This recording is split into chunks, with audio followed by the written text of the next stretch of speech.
What's up, you guys? It's Brumu. Just want to talk to you guys in a video about sales and leadership. Something a little bit different that I don't really talk about other than the doors and digital marketing and sales. I just want to go into the more of the leadership position. I've been a leader about a year now, and it probably gave me the most tremendous growth when it comes to an individual, just because it taught me how to be a little bit selfless and become more outspoken and become more action taken. When you become a sales rep, probably the most important thing that you focus is yourself and then your client. So I want to talk about how you can become a better leader, or if you're in the management position, how to level up one step up or even become better overall in all aspects. Probably the most important thing, like when I start off, it's like you're not going to know everything, right? I recommend anyone who's in a leadership position to willing to ask questions to your leaders, like how do I get to better manage people? How can I have a better relationship with my coworkers, the people underneath you per se, right?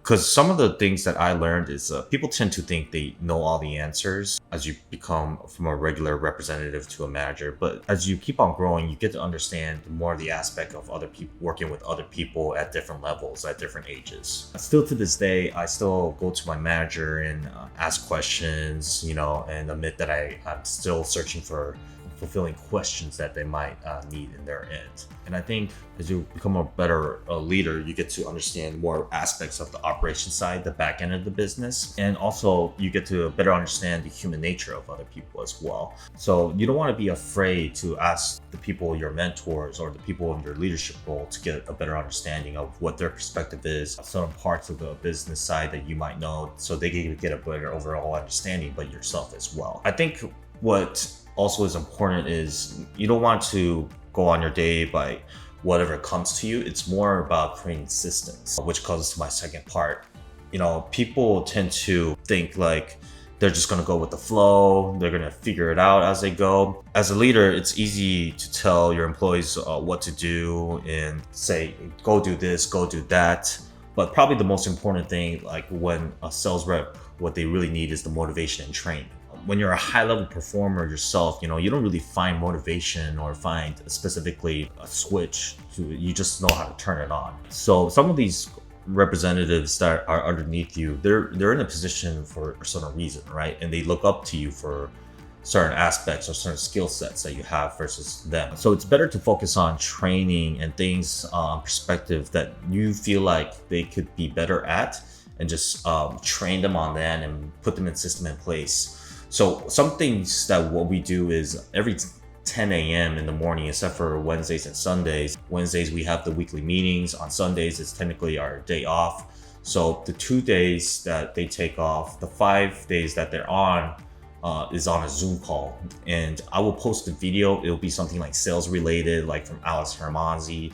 It'll be a mindset, or the Jordan Belfords teaching about sales. But I tend to go a little bit more deeper. Like, for example, there'll be a video about how to increase your sales by just assuming the close, or just asking better questions to the customer, right? And just get to a better understanding that you are there to fulfill their needs, rather than focusing on the product, what it does, what it looks like, what it could do for them, what it does, the technical side, instead of rather turn to them. So I always try to focus and remind themselves that it's really about focusing on the client rather than focusing on the product. Just to give you an example, like one of the trainings that we used to do. We get this systemized where on 10 a.m. they start on a fresh day, where they're in a very high ether, hearing from their other coworkers on what their day's looking like, what kind of things they're going to do, and what they're trying to accomplish on a daily basis. So it just shows them they're really engaged, and they're not the only ones out there trying to perform, or in this job field, they're the only ones doing something special or going out there, and they're the only ones who are hustling. It just puts everyone in the same page and a good ether starting in the morning. On our weekly meetings on Wednesday, I will focus on a training. We'll do it for 30 minutes just so I don't overload information to them. It'll be something very technical, get a better understanding how my process works, why I would say certain things, what are the clients really thinking, and just putting into perspective like why I have so much conviction in my product and it's why it's translating to my results. The most important thing is these sales reps don't have the belief level that you have or the results that you have. So it's really important to transfer in the mindset that you have when it comes to the results that you get. Is you're a leader, right? And a lot of the leaders, I didn't want to be a leader myself. I was actually inherited in the position. The reason why I took it was kind of simple. It's because I didn't really thought the people that were available, other than myself, that were going to do a better job than I did. I didn't want to hinder the team. I didn't want the team to learn from someone that I knew I was better myself to do it, and I end up taking the position. But as you become a leader, you're gonna figure out, when it comes to my third point, is that you're not gonna like every single of your employees or the people that are coming into your team or coming into your company. But my leader always told me, like, the most important thing is you don't have to like all their reps, all your employees. But as a leader, what you got to do is put them in a position to succeed. There's so many personalities that come along in the business. When it comes to the sales industry, you get people that are really high level performers, medium performers, and performers that are just not good, because you get a variety of range from them. It's sometimes you just figure out to put them in the positions, just like basketball. If you watch the NBA as big as I do, or any sports, really what the great coaches do is they put them in the role play and just a role that they're really, really good on, and just let them perform on that aspect or in that position. It's really important as a leader to figure out what is going to tick them, what's going to push them to be in that role and really perform really well. I had a sales rep one time who was just doing this part-time, even though if you did any job or any sales job, you got to do it full-time in order to get the full result. He was just doing it part-time, and he had another job in California that was virtual. And so I told him, why are you dipping 50% here and 50% there? You can't go 100% in one position and 100% in another position. You just give your all on one thing. And I told him, hey, how about you just fold the position that you have with us and just go all in that one position that you have. You don't need us, and it seems like you don't really need us all the time, and we could actually just perform and give more attention to people that actually need that attention. Pretty much I said that in a very direct way as possible, saying, hey, how about you just not do this, because your results are not that great and you're doing it part-time, which is the reason why you're doing. And he found that really ticked off. And what I found out is, like, he actually had one of his best sales months that particular month of March, just because I pushed him in the edge. Sometimes it's about, you're not trying to piss people off in order to get them great. Sometimes it just you got to let them know straight up directly what they're missing, and sometimes just like put their back against the wall to get the better understanding that this is not a joke, this is a profession that they're actually doing. As you get to learn from other people, one of the coolest things I get as a sales leader is that you get to learn from your other reps as well.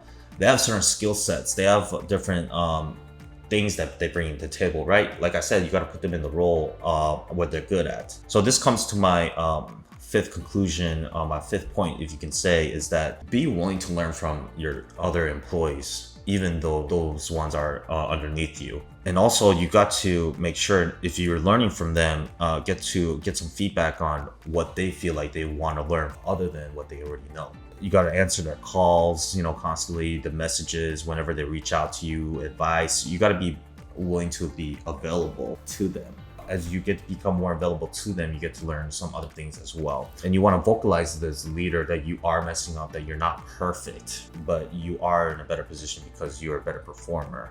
They will know that. You don't have to vocalize it, right?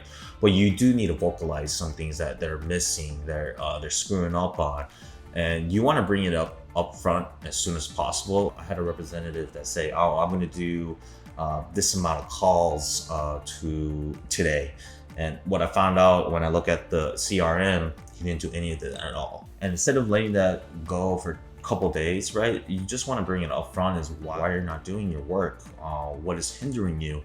Get a better understanding, not just only why this is hindering them, but also get a better understanding of what will take them to be a better performer as well. So as you grow as a leader, when you find a system that finally works, when it comes to number 6, is actually you want to duplicate the system and make your other employees able to do it. When you finally find a system, when you first start, right, it's about generating income when you first start as a rep. When you become a leader, it's about building systems that would actually what made you a good rep to a leader, right? And sharing that system and sharing that habits that actually made you successful. When you're trying to really scale the business, trying to take it to the next level, it's all about duplication. Getting your other representatives become a leader and tell them how and teach them how to do it, so they can create their own team and you still create your own team and create other teams And all you have to do is tweak a little bit here and there, give them a little push here and there, put them in the roles of here and there, and really decide to scale the business, right? Now you can start investing money to your team because it's duplicatable and able to be repetitive, and they are able to generate 6 figures right there, and their team is able to generate 6 figures right there. That representative is able to generate 6 figures right there. Now you invest your money, and I'll give you an example why I focus on investing money instead of taking home money. Let's just say you're starting a farm business, right?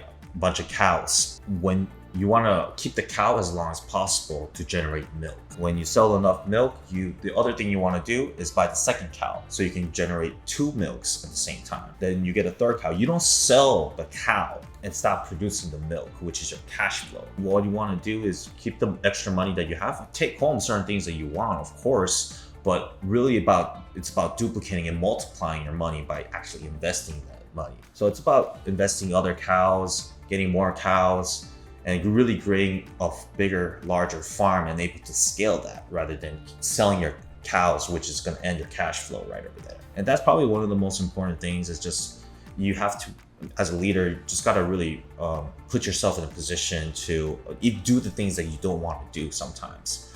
Waking up early, working out, right? Some of the systems that I have for myself is, like I said, doing those things in the morning and getting into 10 a.m. call, finding content that I feel like is going to bring value to the team, and still myself performing at a high level, because you got to lead it from the front. Because if the leader is not doing the hard stuff, why does the reps expect them to do the hard stuff as well? Just doing the calls, talking to clients, doing the follow-ups, getting rejected, going through that whole sales process.